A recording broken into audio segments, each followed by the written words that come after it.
ఎందుకు కొన్నిసార్లు మన జీవితంలో అన్నీ సరిగానే ఉన్నా కూడా ఒక్కసారిగా అడ్డంకులు మొదలవుతాయి. ఎందుకు శ్రమ ఎక్కువ, ఫలితం తక్కువ? ఇది నిజంగా శనీశ్వర దోషమా? ప్రభావమేనా? లేక మన జీవన విధానంలో ఉన్న మార్పుల ప్రతిబింబమా? మరి శనివారంలో నువ్వుల నూనెతో శనీశ్వర స్వామికి అభిషేకం చేస్తే అది నిజంగా మన జీవితాన్ని ఎలా మారుస్తుంది? ఈ ప్రశ్నలకన్నీ సమాధానం తెలుసుకుందామండి ఈ వీడియోలో. హాయ్ అండి, అందరికీ నమస్తే. Welcome to Mukunda vlogs. శనీశ్వరుడు మన పూర్వీకులు శిక్షించే దేవుడుగా కాదు, మన కర్మలను సరిచేసే మార్గదర్శిగా చూశారు. శని అనేది భయం కాదు, అది మన తప్పులను చూపించే అద్దం లాంటిది. జ్యోతిష్య శాస్త్రం ప్రకారం కూడా శని గ్రహం మన జీవితంలో క్రమశిక్షణ, సహనం, బాధ్యతను నేర్పిస్తుంది. అందుకే శని దోషం అనేది శాపం కాదు, మన జీవితం సరిచేసుకోవడానికి ఒక అవకాశం. ఇక శనీశ్వర స్వామికి నువ్వుల నూనెతో అభిషేకం చేయడం. నువ్వులు పురాణాలలో పాప పరిహారానికి సూచికగా చెప్పబడ్డాయి. నువ్వులు అంటే శుద్ధి చేయడం, నూనె శాంతి, శరీరంలో వేడి తగ్గించడం. శని ప్రభావం ఎక్కువగా ఉన్నప్పుడు మనలో ఆందోళన, ఒత్తిడి, అసహనం పెరుగుతాయి. అప్పుడు నువ్వుల నూనెతో శనీశ్వర స్వామికి అభిషేకం చేయడం అంటే మన అంతఃస్మరణను శాంతిపరచుకోవడం అనే భావం. ఇక శని త్రయోదశి రోజైతే ఇక్కడ చూసారు కదా, ఇవన్నీ నిండిపోతాయంటండి. భక్తులు చాలామంది వస్తారు.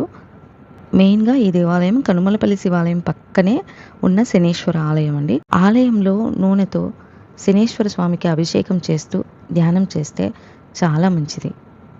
మన పూర్వీకులు చెప్పిన ఆచారాలు మన మానసిక స్థితిని బలపరచడానికి కూడా ఉపయోగపడతాయి అని. శనివారాన్ని శనిగ్రహంతో అనుసంధానం చేశారు. ఈరోజు మనం కాస్త నెమ్మదిగా ఉండడం, ధ్యానం చేయడం, సేవ చేయడం మనలో సహనం పెంచుతుంది, మనసుకు క్రమబద్ధంగా ఉంచుతుంది. అందుకే శనివారంలో చేసే పూజలకు ప్రత్యేక స్థానం ఉంది. ఇక శని దోషం, శనీశ్వర స్వామి దోషం అంటే దేవుడు కోపంగా ఉన్నాడు అని కాదు, అది మన జీవితంలో కొన్ని పాఠాలు నేర్చుకునే కాలం, కష్టాల ద్వారం మనం బలంగా మారే సమయం. ఈ సమయంలో సహనం, క్రమశిక్షణ, భక్తి ఇవి పాటిస్తే ఆ దోషం కూడా దీవెనగా మారుతుంది. ఇక శనీశ్వర స్వామికి అభిషేకం ఎలా చేయాలి అంటే భక్తి భావంతో చేయాలి. శనీశ్వర స్వామి ఆలయంలో తొందరపడకుండా ప్రశాంతంగా అభిషేకం చేయాలి. నువ్వుల నూనెతో అభిషేకం చేయండి, చాలా మంచిది. ఓం శనీశ్వరాయ నమః అని జపిస్తూ చేస్తే ఇంకా మంచిది. మీ మనసులోని భయాలు, బాధలు స్వామికి అర్పించండి. ఇది కేవలం పూజ కాదు, మనసుకు రీసెట్ చేసుకునే ఒక ప్రక్రియ. శనీశ్వరుడు మన జీవితంలో కష్టాలు ఇవ్వడానికి కాదు, మనల్ని బలంగా చేయడానికి వస్తాడు. నువ్వుల నూనెతో చేసే అభిషేకం కేవలం ఆచారం కాదు, మనసుని శాంతపరిచే ఒక మార్గం. శనీశ్వర స్వామికి భయపడకండి, ఆయనను అర్థం చేసుకోండి. అప్పుడు మన కష్టాలు కూడా మార్గదర్శకాలుగా అవుతాయి. ఆలయం ఎక్కడ ఉందంటే కడప నుంచి సబ్ జైలుకు వెళ్ళిన తర్వాత ఒంటిమిట్టకు వెళ్ళే మార్గమధ్యంలో అష్టోత్తర శివాలయం ఉంది కదండి, కనుమనపల్లెలో. అక్కడే పక్కనే శనీశ్వర ఆలయం ఉందన్నమాట. ఈ ఆలయం ప్రత్యేకత ఏంటి అంటే శనివారం మాత్రమే ఓపెన్ అవుతుంది. ఉదయం 5:30 గంటల నుండి మధ్యాహ్నం భక్తుల రద్దీ ప్రకారంగా 1 గంట వరకు అయితే పూజలు జరుగుతాయి.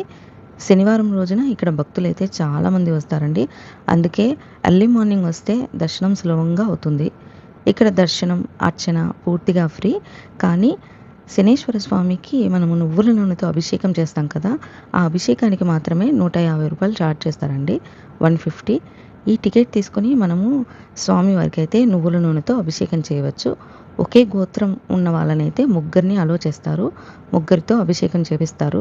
మనం ఎలాంటి నూనె ఇంటి దగ్గర నుంచి తీసుకురావాల్సిన పని లేదండి, వాళ్ళే ఇస్తారనమాట. ఇంకా టెంకాయి ధ్వజస్తంభం దగ్గర కొడతారనమాట, లోపలైతే కొట్టరు. శనీశ్వర స్వామి అనుగ్రహం ఉంటే విజయం ఖచ్చితంగా లభిస్తుంది. ఓం శనీశ్వరాయ నమః. ఈ వీడియో మీకు నచ్చినట్టయితే లైక్ చేయండి, షేర్ చేయండి, సబ్స్క్రైబ్ చేసుకోండి. Thanks for watching Mukunda vlogs.